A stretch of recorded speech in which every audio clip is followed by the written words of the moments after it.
Hello and welcome to the Villa Park podcast. It's me, Rich, and I'm back for, I guess, the start of the new 25-26 season, your Lions Den latest episode one of, as I said, the 25-26 season. Hit that like button, hit the subscribe button, and help us continue on the road to 6,000 subscribers. We're getting closer and closer by the day, and you guys can help us hit that number. So get liking, get subscribing, and get your comments in. I am joined by the oracle of all things Academy, Charlie, aka at Academy AVFC. And how have you enjoyed your summer break so far, Charlie? How are you doing, mate? Well, you say summer break. The academy, the academy stuff rolls on.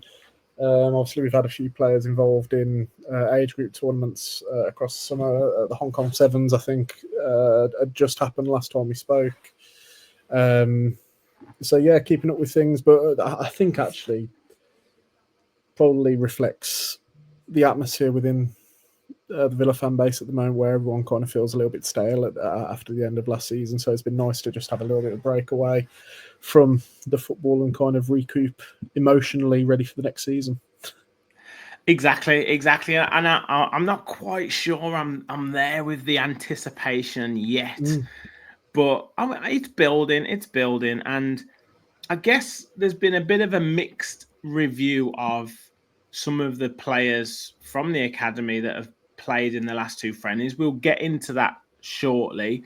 And I think it's always difficult not to get carried away either way with regards to that. So it'd be good to get your views on that shortly. But first of all, just bring us up to speed with what's been going on with things in the under 21s. We just talk and the under 18s, just talking backstage about managerial changes, players that have been released, and maybe one or two players that have come in. So yeah, just bring us up to speed with a few bits and bobs that have been going on. So yeah, I think the main headline to take from the summer break is Jimmy Shan and his promotion up to under 21 manager. Josep Gombau leaving the club after, I guess, probably a 6 out of 10, maybe 5-6 out of 10 period in charge of the club. Hugely successful UEFA Youth League campaign, hugely successful EFL Trophy campaign, but obviously not up to scratch in Premier League 2 with Villa finishing bottom of the table, and obviously Villa have gone with the change there. I think it makes sense also for Jimmy Shan to sort of move up with the same group of players that he's coached. Obviously, we spoke at length about the historic treble that the under-18s achieved last season, and as those players move into the next age group at the under-21s, it means that Shan will stay in touch with those players, stay involved in their development, which I think will be a good thing when you consider all of the experience that Jimmy Shan has in the professional game. He'll know what tweaks to make in terms of players' profiles and how they implement themselves. And so that'll be really, I think, positive for the under-21s coming into next season. And then, I was just quickly looking back at the list of players who sadly will be leaving the club, and it's always, I think, worth to dedicate a little bit of time just to speak about those, because again, these players all of a sudden now leave without much from the club. I think we spoke about this last year, that the players are leaving without a thank you tweet or an article on the website, and I think that's a little bit sad. So I think it's always worth just dedicating a little bit of time to speak about those players, some of whom have already secured moves elsewhere, which is obviously really encouraging for their careers. So a few names here just to reel off. Todd Alcock, who has already secured a move into the National League North, I believe, with South Shields. That's right. Not too far away from where I live, mate. Yeah, and he's keeping the claret and blue as well. Yeah. South Shields playing claret and blue. Yeah, banging shirt if anyone wants to have a look. Yeah. Mikael Barnes, another one who'd I think been involved with the first team during that mid-season trip to Qatar or the UAE, whichever it was, and was involved in that friendly where there were some clips going around of the goal Asensio scored. So again, another one who had an injury blighted time of things last season. Promised, I think, a nice ceiling. Really, he's got a bit to his game. He's got the physical profile and the maturity, it seemed, to be able to take the next step. But as we say, I think these periods in academy football can sometimes be dictated by things outside of your control, such as injuries and the such like. And on that same theme, Yanni Birchall, someone who signed with quite a big reputation, coming in as Bournemouth's youngest senior player ever. And again, a handful of appearances really for Villa. I remember one of his early appearances was in a 10-0 win over Norwich under-18s, but again, just another injury-ravaged time with the club, and obviously he'll be leaving the club now. Charlie Lutz, who, again, I feel like we keep on recurring back to injuries here. Had recently just come back from an ACL, came back, and then I think there was a hamstring problem there. But good news with Charlie is that he has secured a move to Cork. Yes. Since leaving the club. I think he scored his first goal at the weekend. I've kind of been keeping an eye on that. In an FAI Cup win. Kobe Moore also leaving the club.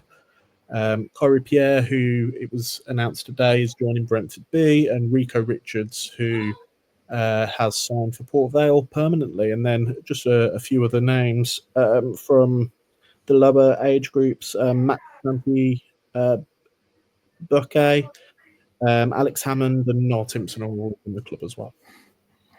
Well, I'm glad that quite a few of those players have already secured moves, and that's great, and wish all of the other ones the best. I'm sure they'll be on trial elsewhere and kind of seeing what they can do to get settled. And it is a difficult time. I mean, players up in the Northeast region, it's a very, very strong area for football, and lots of them end up in sort of the non-league scene, which is again very, very strong. But it shows you, people who've even played in Premier League teams can find themselves at sort of step 6, step 7 level of football, and it you've just got to find your way and find your spot and keep working hard. And lots of players end up making it still at 19, 20, 22, 23 even. So yeah, all you lads, make sure you keep working hard, and I'm sure you'll get back in the game somewhere. So wish you all the best.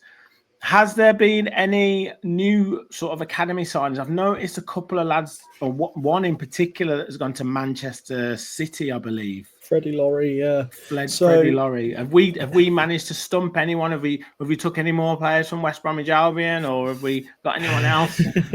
Nothing official yet. There are a couple of names which I'll come on to in a sec. So yeah, Freddie Laurie. I think the funny thing with this move is that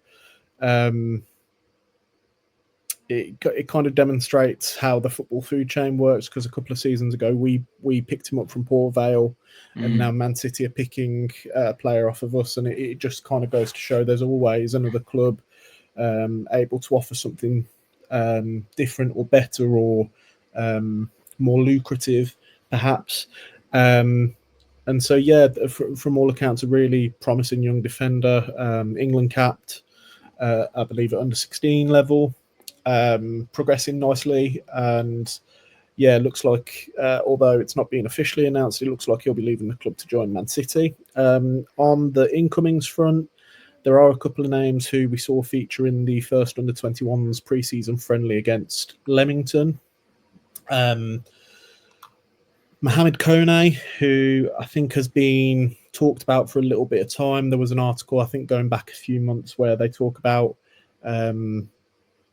a potential arrival of the Ivorian midfielder from ASEC Mimosas, who are an Ivorian club who I believe are under the V Sports branch. They partook in the Z International Cup, which is the way I perceive it to be like a sharing of philosophy and things along those lines, but also an opportunity and a bit of a showcase for Villa, to have a look at those players from those different climates. And I believe that's how Omar Kedda was also picked up back when he was first signed. So yeah, the arrival of Mohamed Kone, not had the chance to see him play, wasn't at that friendly, but from all accounts looks proficient on the ball. And it'll be really interesting to see how he's utilised into this season, whether that sort of transcends into an official announcement, whether he's just technically on trial for the time being. I know there was an issue around his age, and he's recently turned 18, so I think the club can announce his signature. So yeah, we'll be interesting to see where that one goes, perhaps in the next couple of weeks and across pre-season. There was one other name that might have been unfamiliar to Villa fans that featured in that under 21s friendly against Leamington, and that was Ronnie Hollingshead, who is a West Brom keeper. He was released at the end of last season, so I wondered perhaps whether they're looking to add another keeper into the depth chart for the under 21s going into the new season, perhaps thinking about an outgoing in terms of, we've seen with Oliver Zeech, who's gone on loan to Rakov Czestochowa, and the talk seems to be that Philip Marshall will head out as well. So potentially an opening there for a goalkeeper to come in, I'm assuming with some prior knowledge of the staff at Villa now, with their history at West Brom. Yeah. And you mentioned loan players and loan signings. Like you said, the Oliver Zeech gone out on loan already. Philip Marshall looking out and going on loan. A couple of other young lads have gone out on loan already. One of the players has gone to Swindon. I believe on loan. Finn Munro's gone to Swindon. A couple of others. Bring us up to speed with what that situation is with the loans. So yeah, actually we've quite a few for quite an early stage of the window. I've always kind of interpreted these moves would tend to happen quite late on in the window, perhaps. Yes. But Josh Feeney signed for Huddersfield on a season-long loan. Sil Swinkles has gone to Exeter on a season-long loan. We mentioned Oliver Zeech there, who's gone to Rakov Czestochowa, who are title challengers in the Ekstraklasa. Looks like he'll maybe have a battle on his hands to try and win that number 1 jersey. So we'll be interested to see how that one goes. We mentioned Finn Munro there. And I'm just trying to think whether there is anyone else. Crew, Tommy O'Reilly has joined, and just looking through the teams that I've added. I think that's everyone. So yeah, Tommy O'Reilly, actually, I just wanted to quickly mention, I think this is really a pivotal stage of his career, because I think he's had a couple of loan moves where things haven't quite gone to plan, whether that be in terms of injury or falling out of favour with a managerial change or something along those lines. So I think this will be a really important one.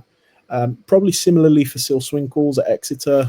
Sil had a relatively impactful loan spell with Bristol Rovers at the end of last season, who unfortunately ultimately got relegated from League One. Finds himself in League One again with Exeter, who have a good track record of signing loanees from Premier League clubs. So should hopefully set himself a nice level and a nice environment to be in, nice nurturing environment. And obviously under the guise of Gary Caldwell, who is or was a stellar centre back in his time for Celtic and Wigan. So yeah, a few interesting moves. I think Josh Feeney, the day after he signed, I think scored his first goal for Huddersfield in their first pre-season friendly. So again, I think the positive thing with these moves is the amount of time that they'll have to bed in, whether that's a philosophy thing actually that's maybe changing within the EFL, because as we mentioned there, it feels like these loan moves tend to happen quite late on in the window. Whether there's a switch to bringing in these players a little bit earlier, allowing them time to settle in, develop partnerships, and have that pre-season. And I think this will be really beneficial for the players that we've just spoken about there. Yeah, 100%. And there's also Louis Barry, who's looking to secure a loan move to Sheffield United for the rest of the season. I think that might be announced tomorrow, i.e. Tuesday. And yeah, I think another pivotal sort of time and season for him, I would imagine. Yeah, and I think the key thing to look at here is the way Louis' career on loan has just sort of gone up in building blocks. So he started off in sort of the mid-table League Two at Swindon, moved on to Stockport and had such a big impact there. Went up to Hull, which unfortunately was, again, to come back to the recurring theme of this episode, blighted by Impacted by injury. injury, yeah. And so, yeah, I think the key thing for him is to keep on rising in terms of the level of team that he's part of, allow himself better quality around him, get used to those surroundings, and yeah, hopefully have a big impact. And obviously Sheffield United will be looking to secure promotion this season, so that's another aspect of that loan is how you deal with the pressure of performing for one of the bigger sides in the Championship.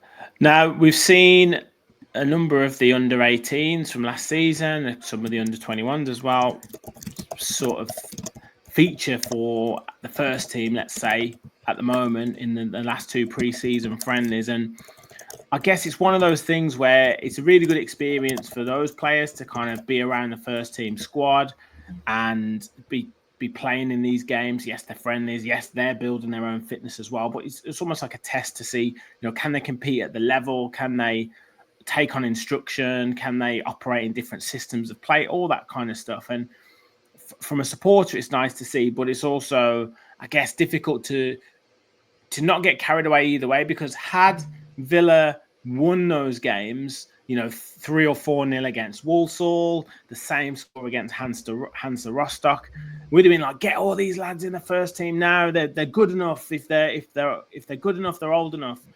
But they weren't quite as sort of physically capable. There was a few mistakes and there was a few sort of issues with physicality, and that's good for those players. But how did you sort of assess the kind of situation with some of the younger players involved in these preseason games?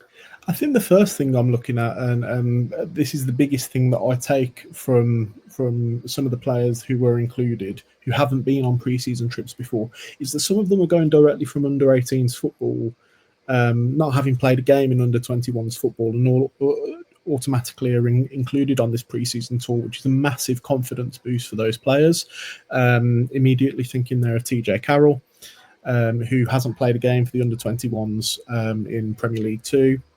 And off the back of the historic season we had last season, and his performances in some big games, has found himself in this position where he's able to learn and be around some of those senior players, and I think that is probably an underrated aspect of these types of trips. Yeah. Some of the players that I think I've taken positives from just the way that they've been used. George Hemmings. I've enjoyed watching him play alongside Boubacar Kamara, just again for the fact that I know there'll be so much to learn from seeing how Kamara operates on the pitch. Perhaps a similar style of player. Hemmings maybe a little bit more deep lying with that same ability to sort of peel off his man and break through the lines with ball at feet. And I think there were a couple of nice sort of pressure or press evading moments, I should say, from George in a couple of matches. Ultimately, I think there were a couple of times where I saw that evasion of the press and then perhaps not the pass to finish off the action, but yeah, a couple of nice things to sort of give you belief that there's someone who can make the step up there to senior football. On top of that, we've seen Tristan Rowe, Travis Patterson, Jamal Jimo Aloba. Trying to think who else has been there. Brad Burrows. Brad Burrows, another one again with minimal under-21s experience, who has made that jump into involvement with the senior squad during pre-season. So again, just nice to see that those players are able to sort of be involved. it's going to be beneficial for them whether they're thinking about loans this season. Obviously, a couple of months ago, we had some talk about Tristan Rowe heading out on loan. So again, to have this experience in and around Unai Emery's pre-season is going to be a really beneficial thing for them long term. Absolutely. And would you have had any sort of, not reservations, that's probably the wrong word, but sort of, would you have had any sort of moments where you'd have thought, you know what, yeah, they're not, it's very difficult to assess over 2 games, but would you have had any moments where, if you were Unai Emery, let's say, would you have thought, you know what, probably not quite ready? Or is it way too early to tell that? Or does he already know that they're not ready? Well, I think there will be that element of it's highly rare that a player goes immediately from under 18s football into around the senior squad. So you have to approach that the performances of some players, and I know people will be mentioning the error that TJ Carroll made against Hansa Rostock. But the way I view that is that one, he's kind of implementing the style of play that Emery wants. He wants his centre backs to be that confident ball playing centre back. Admittedly, it didn't come off, and this can happen with a youth player. It happens all the time in youth football. That's why we see such high amounts of goals conceded in youth football. These players are learning how the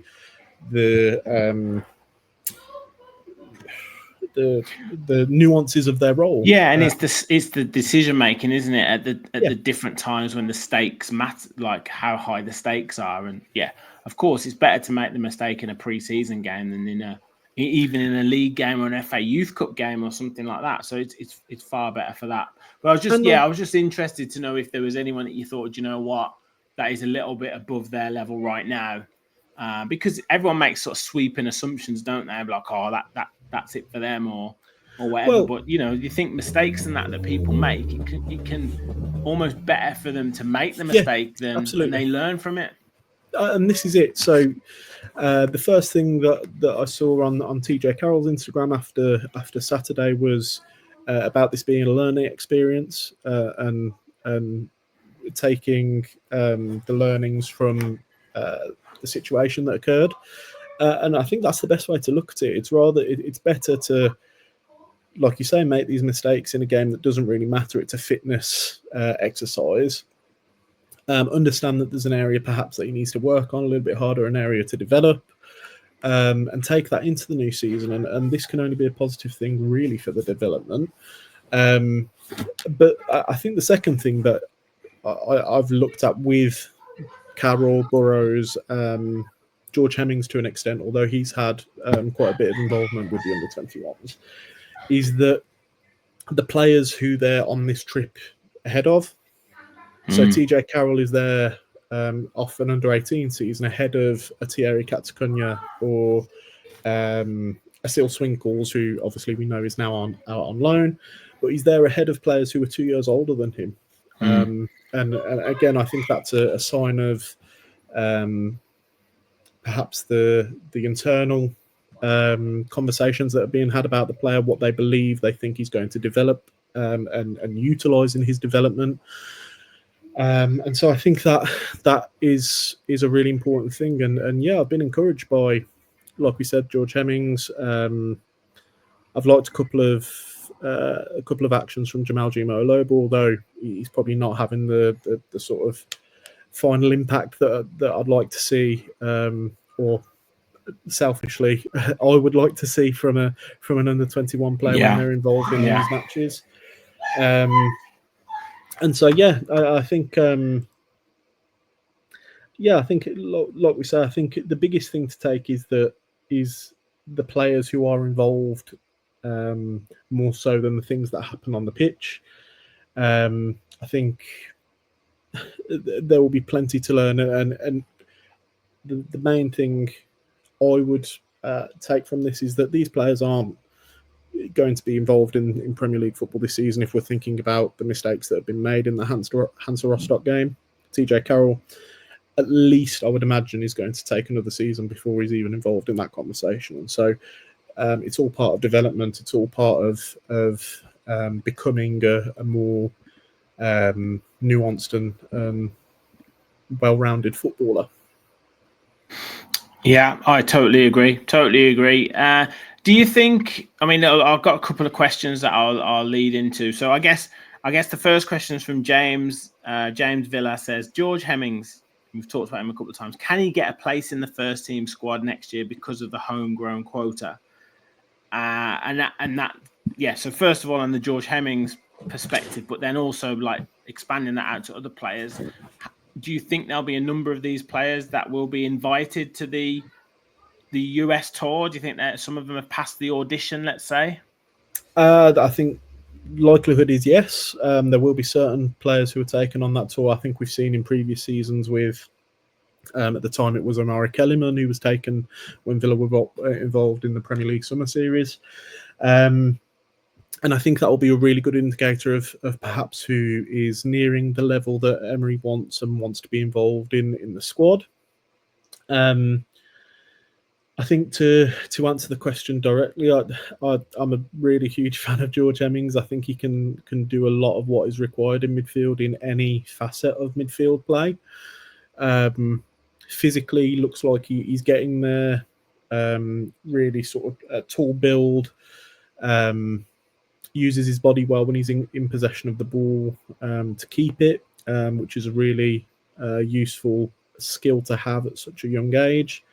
And so, yeah, I'm looking at Hemmings as probably one of the ones who I think is closest to, let's say, breaking that glass ceiling and becoming part of the 21s. And I think also the part that is really relevant and is becoming increasingly relevant within football is the way Villa need to find those extra percentages to overcome some of the hardship that they face financially.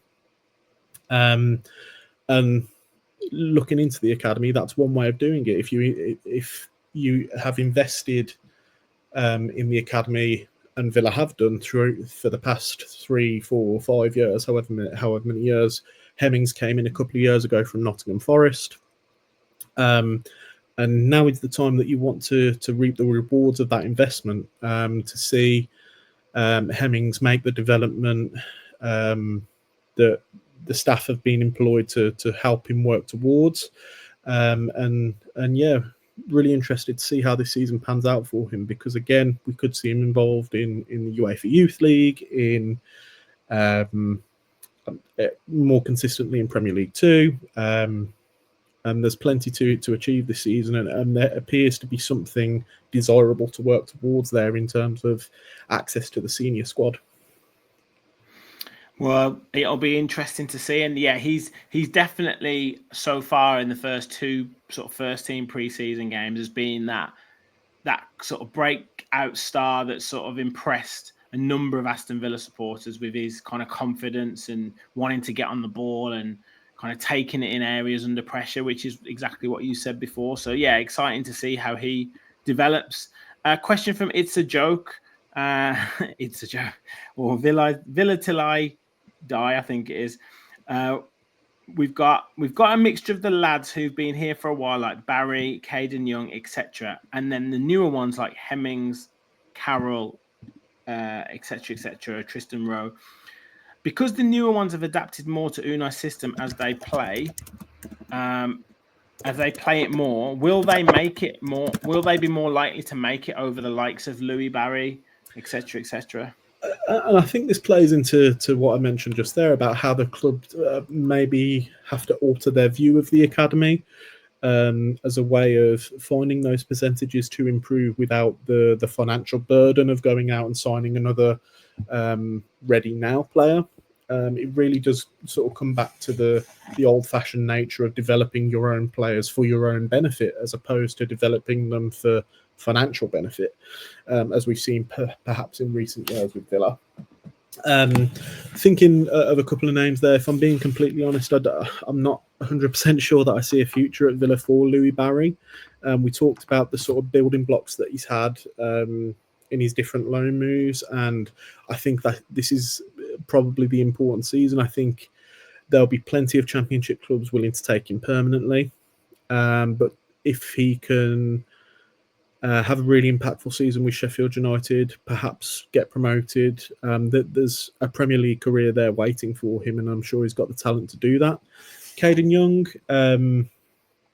went out on loan last season, and unfortunately didn't really get the playing time that I think Villa would have hoped for from that move. So it'll be interesting to see how this season goes, whether the club are thinking of another loan move for him, perhaps into the EFL, perhaps to a club that they have better affiliation with. Obviously, we've seen Munro go to Swindon. That's one of the clubs that we've used previously, Crewe, Port Vale. Whether there's a possibility something would happen with those clubs with the, who would develop those partnerships. But I think certainly what I would like to see from Caden is depth of work to get minutes under the belt, keep having those consistent performances, keep doing the things that excite fans, because that's what Caden does best. And yeah, I think there is still plenty of time for someone like Caden Young. Awesome. And then final question, and we always have to mention him. It's like him and Louis Barry, we always have to mention every show. But Darren says, will Rory Wilson ever play for the first team?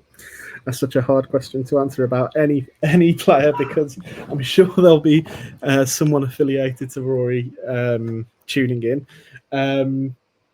Yeah, it's such a difficult one to predict, isn't it? Because again, so much of football isn't linear. We've seen how things have changed for Rory. There was all the talk of him leaving the club. There was injury trouble last season. So again, I would consider this season to be a really important one for him. I think it's clear to see that he has admirers within the club, having fought so hard to keep him, and elsewhere as well, and that speaks of the talent that he has. I really want to see again that level of consistency now. It's time to really bed into that under 21 team, have the impact that he's had at under 18 level previously, and really kick on and help establish that career that is kind of an offering for him. And also, I just thought about it there. Ben Broggio, obviously, he was really exciting Villa supporters this time last season, and coming into the start of last season as well. And he got bad injury. How is he recovering? Is he going to potentially get involved with the first team in pre-season at all? So yeah, again, it speaks to the theme that we've had there of timing being really important. Ben was building and had that taste of involvement with the first team, having been involved in the Wickham League Cup tie and then the Premier League squad against Crystal Palace. And then, yeah, just a really unfortunate timing of injury. The last update I had was that it looks like probably another couple of months out. So we're in July now. We should hopefully see him back involved in PL2, let's say, sometime towards the end of September. And yeah, again, this speaks to the how erratic that transition through to senior football can be, because you've got different problems to contend with at different times. Ben, from what I can gather, this sounds like a bit of a growth-related issue, and people come across those at different times. You're not guaranteed to have this type of problem, and so it'll be really interesting again to see whether Ben can continue to have that same impact that he was having so frequently on matches. Obviously, with Villa in the UEFA Youth League, again, I'd expect to see Ben involved in those matches.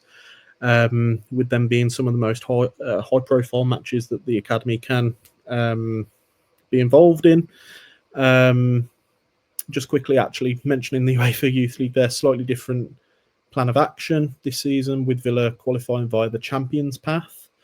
It will be two-legged ties from the outset, with the intention of qualifying for the overall knockout stage, which follows the domestic path league phase.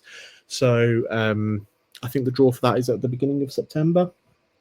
So it'll be a home and away tie, and I think there's 3 rounds, possibly, don't quote me on that you have to get through. So yeah, we should hopefully see Ben returning from injury and being involved in the early stages of that competition, and again in PL2, and hopefully kicking on back towards that involvement with the senior team. Brill.